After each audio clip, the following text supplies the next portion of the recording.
Regular season baseball games ever. Here's a look at the cornfields of Iowa where the Yankees and White Sox will play. It's the site of one of the best baseball movies ever, Field of Dreams. I cannot wait to watch this. My dad and I watched this growing up. It was always one of our favorites. I can't even tell you how many times I've seen it, and wish I could be in Minnesota watching with my dad for this one. The MLB Field of Dreams game tomorrow at 6 Eastern on Fox.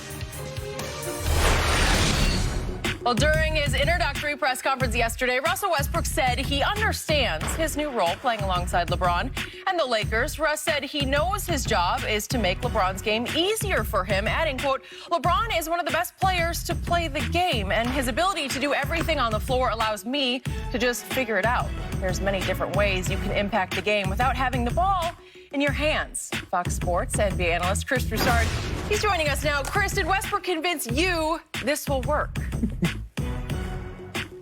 Well, Jen, let me start here. I don't doubt, nor have I ever doubted for 1 minute since the trade was announced, that Westbrook would have the right attitude and that he would try to fit in and that he would be willing to defer to LeBron and AD. He was willing to defer to James Harden.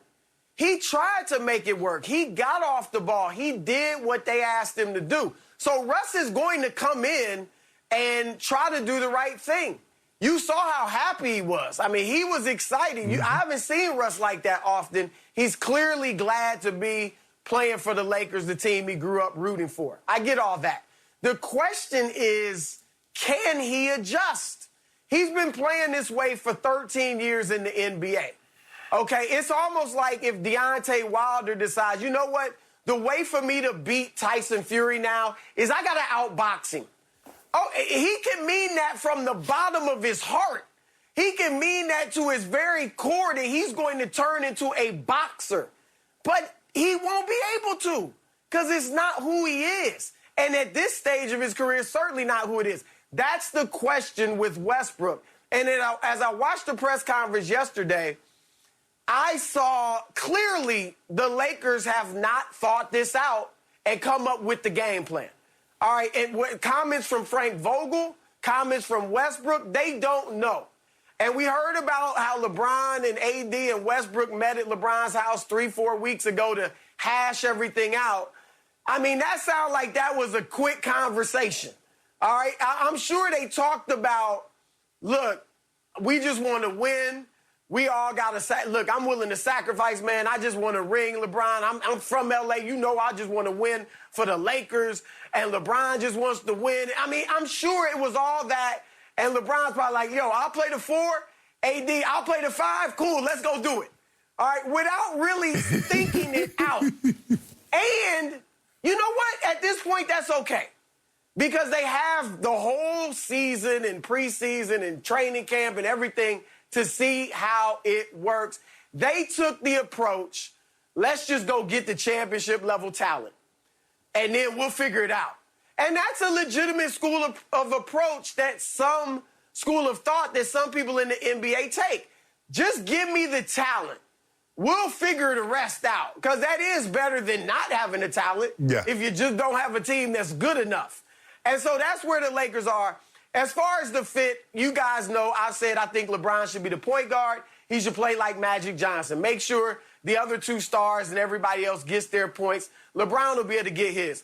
In reality, I think kind of like it's been LeBron's whole career pretty much, he and Westbrook will share the ball handling duties just like he did with Wade and Kyrie and even last year to some degree with Schroeder. When LeBron's off the ball, when Russ has it, LeBron will be at that elbow where he can make plays from, or he'll be, I'd like to see him in the post. I like him. If he wants to go down there, I'm all with that. So I think that's how to be. And then at the end of games, LeBron will have the ball. He'll be the decision maker. And that's where it's going to be tough. Because we all know they're going to all but hold up signs to Westbrook and say, shoot. Shoot the 3. They're going to be standing in the paint, daring him to shoot. And it's not only going to clog up the paint for him, but also for LeBron and AD to get in there. So they're going to have to work through that. Look, they got the talent. I think it can work. I have them as favorites in the West, but this won't be anywhere near as seamless a fit as Brooklyn was, even if they're all have the right attitude, which I believe they do. I agree. That was my thing, Chris, is that like it's kind of like a first date. When you meet the in-laws for the very first time, you go to somebody's house like, oh, it's so nice to meet you, and oh, I love your daughter, I love your son. Once we met, and he told me so much. Everybody's on their best behavior. At press conferences, everybody always says the right thing. I can see myself being here. I want to finish my career here. Skip, remember they had that fan day, and Kyrie says, if you would have me back, I would love to sign with the Celtics. Yep. And a year later, Kyrie was in Brooklyn. so I don't, and I agree again, Chris, with you. Russ wanting to play for his hometown team.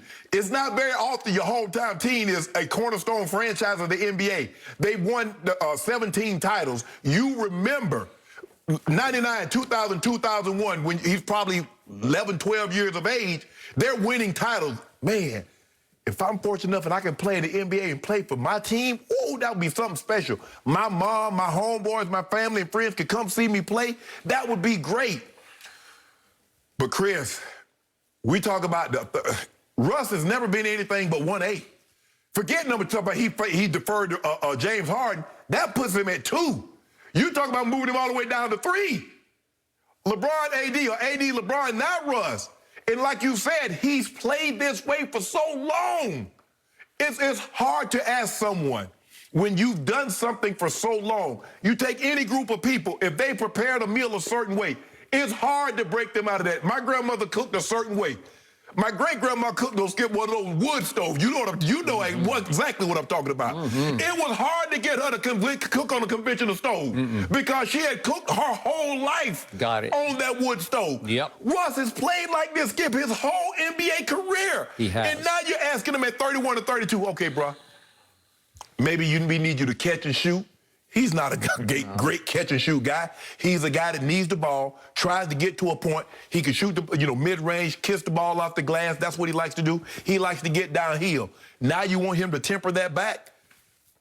It's not a great fit. But if anybody can put this 1,000-piece jigsaw puzzle together in a matter of time, GOAT James can do it. He is not GOAT James, but I do agree with your premise. If anybody can figure this out, he might be able to. But what I can't figure out is that I listen to my friend Chris and then my man Shannon, and you go on expressing grave doubts about Russell Westbrook's ability to fit, and then the next breath you're saying, but it'll be okay because they're going to be better than they were last year. They can't be better than they were last year. They'll Skip. At the end of the day, this comes down to a championship. Do I believe they'll have a better record? Yes, because I believe both guys will stay healthy, AD and LeBron. But at the end of the day, if they're not celebrating like they did in 2020, what does it matter? None. It doesn't, especially at this age of LeBron's career. It's a championship or nothing. He's going to year 19? Yeah, we got plenty more. We got about 2, 3 more. Oh, do you? Yeah. You're going to be Brady-esque? We played at the bare minimum. Oh, I tell you what. Once we get past Kareem, we'll start real bad. So Chris used the word adjusting, that can Russ adjust? I just don't think that word is either in his vocabulary or in his genetics. He's not an adjuster by nature. Right. LeBron is an adjuster. Yeah. I think LeBron is going to have to figure out how to adjust to Russ more than the other way around. For the first time, yes. And yet, every quote, Chris, I told Shannon earlier in the show, every quote I heard yesterday was SMH for me in all caps, like shake my head over that one and that one and that one, the one from Vogel, the one from Pelinka, until I said, this is the biggest bunch of phony baloney. To your point, it's like the first date or the first night meeting the parents. It's just like they're saying all the right things, but you can just tell Russ was as happy as I've ever seen him. I'm with Chris on this because he is home. He's home. He loves this team. He lived for this team. He was very connected to Kobe Bryant in ways LeBron never was connected to Kobe, because Kobe blessed Russ by saying, you have Mamba mentality. That's the ultimate blessing from your ultimate hero, Kobe Bryant. And now Russ gets to put on purple and gold and step into Staples Center as a Laker. He will step on the floor like, this is my team and my town, in ways that LeBron can't even relate to because it's not his team and his town, right? It's his team. Well, it is. He's made it that, but I'm talking about deep down in your soul. Well, Russ is Southern California. He was born here, born and raised here. Okay, so that's what you're going to be up against.